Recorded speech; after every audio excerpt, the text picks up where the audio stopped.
Alright,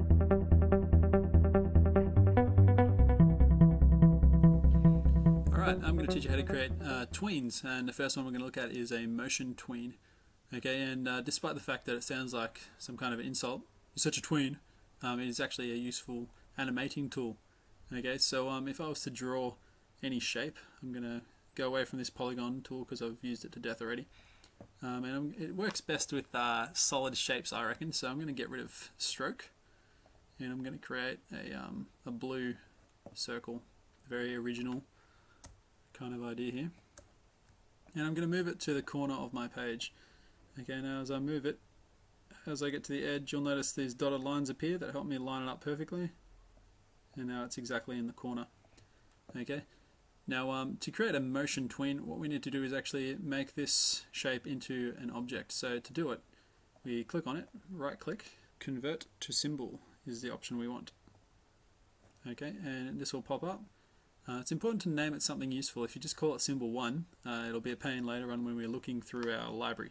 So we're going to call this one blue ball MC.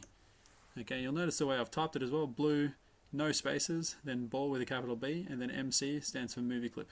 And then my options here, got movie clip, button, graphic. I'm going to stick with movie clip. Then I press OK. And you'll notice it's become an object and it's got a blue line around it and a little dot in the middle. That means it's now an object. And if I go to my library, ta-da, blue ball MC. Look at that, we have a first library item. We're so amazing. Anyway, now that we have that, we want this to do something cool like fly across the screen or something. Okay, and to do that, we now use the timeline. Okay, and so you'll see here lots of different frames. And at the moment, Flash is just repeating frame 1 over and over and over if we were to export this as a Flash object. But we want to add multiple frames so that we can have some movement happening.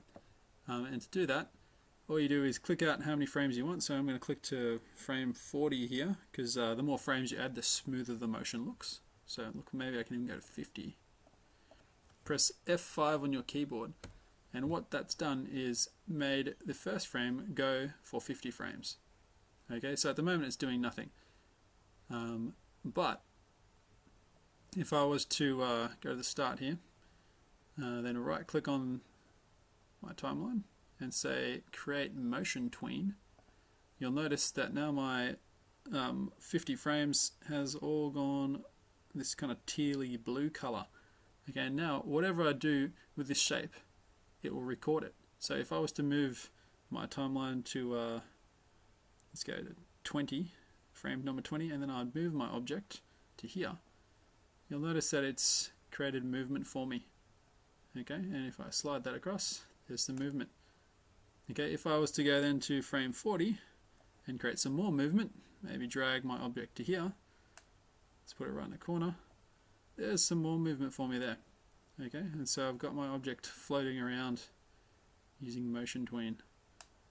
Okay, and if I go to the very end and then move my object up there, it'll go up there really fast, because I've only left 10 frames for that movement. So if I want to see how that looks, I press enter on my keyboard and that'll play it out for me. Okay, and that's my first motion tween. Alright.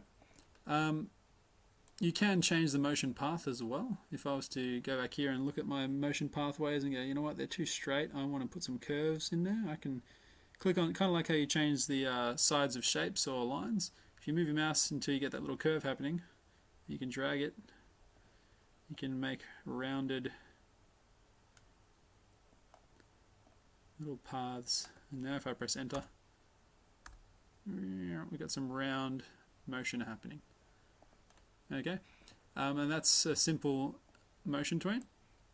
Now if I want to have multiple motion tweens going at once, I need to have a different layer. So I've got my first layer and I'm going to rename this layer to, let's go, I'm going to call this one ball, blue ball MC. That's this layer. And I'm going to make a new layer and I'm going to call this one, we'll make a triangle in this one. So here's a little bit of, we'll make it yellow. So how would you make a triangle with a square?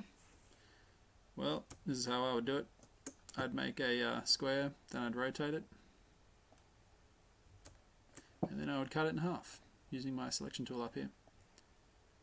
And then I have a triangle.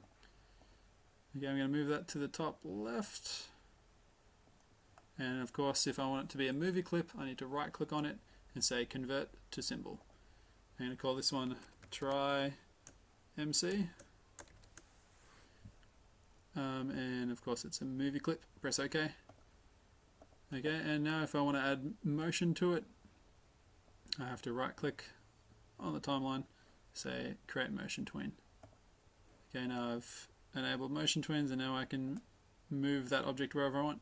So once again, I'm going to move my timeline. Maybe I'll just make one big long slow movement. So I'll go right to the end and I'll click on my object now and move it to where I want it to end up. And now it's slow movement. Okay, now tween stands for in between. So effectively what we've done is we've designated the start position, we've gone to the end and moved it to where we want it to end up, and Flash animates all the in-between parts for you. Hence why it's called a tween, because it goes in between. Okay, so let's rename that one too. We call this one red try MC. Okay, now we've got tweens floating across our screen. Okay, and you can do this an infinite number of times as long as you got multiple layers each time. So that's the first type of tween, which is a motion tween.